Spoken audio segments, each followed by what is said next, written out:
Welcome to another episode of Fact of Life.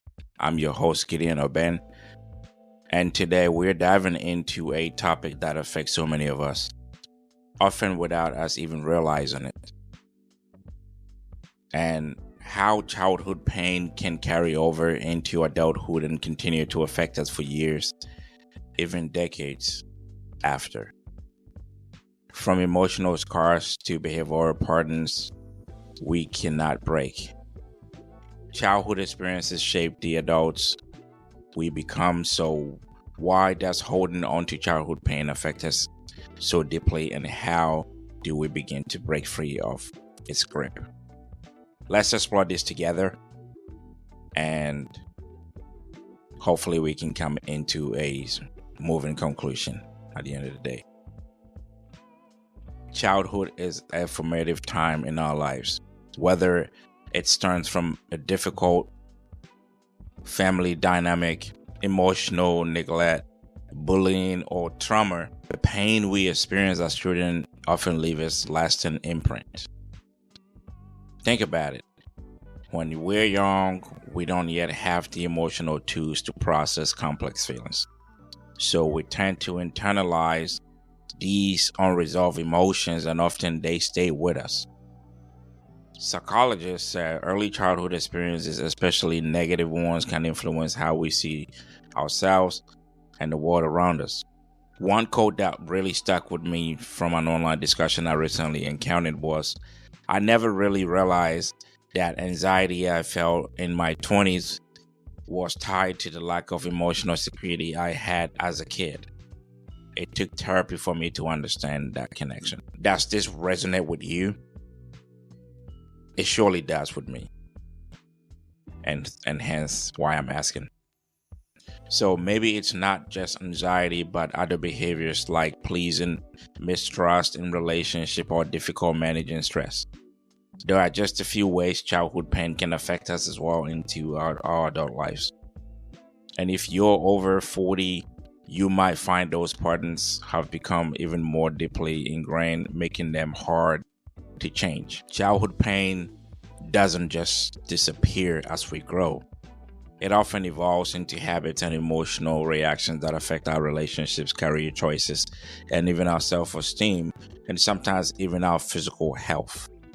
For example, when someone who grew up feeling neglected might develop a fear of abandonment, leading them to either push people away or they become too clingy.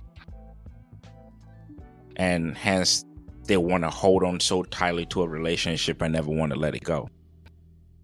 And whenever the opposing partner or the other person in the relationship seeks to break apart and move on with their lives, it becomes a problem for the other person, and now sometimes even turns into an abuse.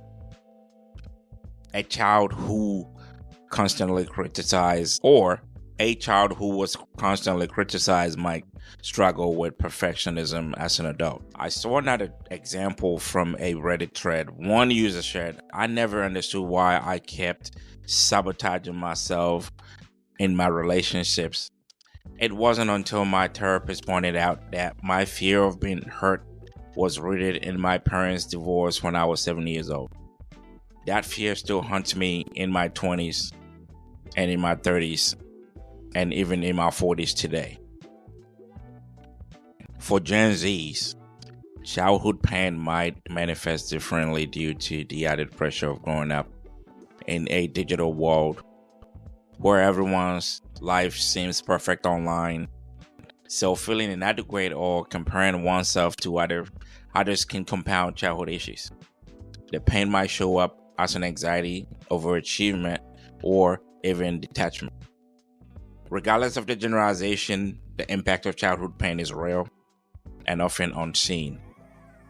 It influences our choices, our relationship, and overall our well-being, as I mentioned earlier. So the question that I do have is, how do we break free from the pain of the past? Or healing from childhood pains isn't easy, but it's possible. So how do we do that? I would say it starts with acknowledging that these past wounds exist, number one, and being open to confronting them as well. I found that true therapy, counseling, or even talking with people that we trust can be a very powerful first step. One user on Twitter said the other day, the best thing I did for myself was admit that I wasn't okay. Therapy helped me see that holding on to childhood traumas was holding me back in ways I never imagined. Journaling can also be an effective tool. Writing down feelings that you've suppressed can help you identify where the pain is coming from. And then the goal is to relieve the past, but to understand it so you can actually let it go of its power that it has over you.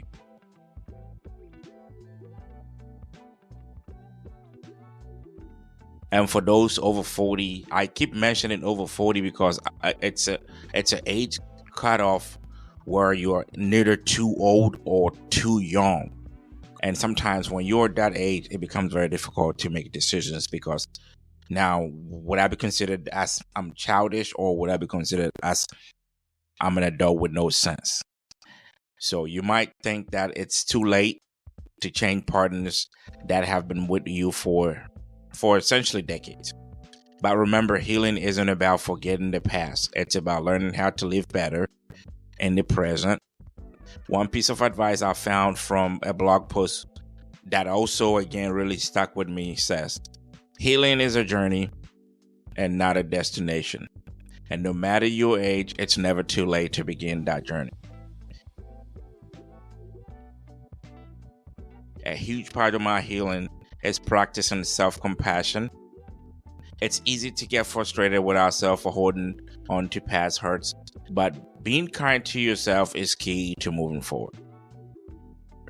One great quote I came across also said, I used to beat myself up for not letting go of the things that happened to me when I was young. But over time, I learned it's not about forcing myself to move on, but it's about being gentle, patient, and going through the healing process for myself. Whether you are in your 20s, 30s, 40s, or even a member of the Gen Z, giving yourself grace is actually very crucial.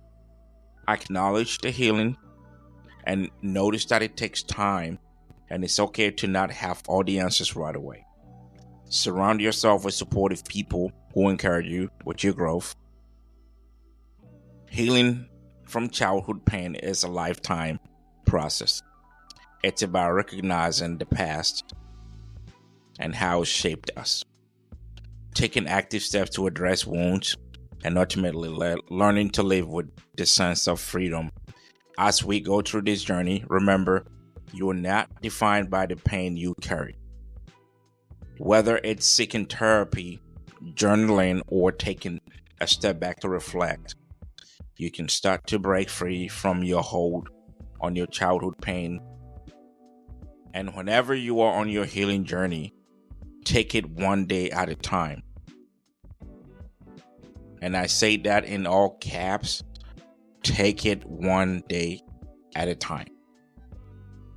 Thank you for tuning into Fact of Life today. I hope this episode has helped someone and also helped shed some light on pain that we carry through our lives from our childhood to our adulthood.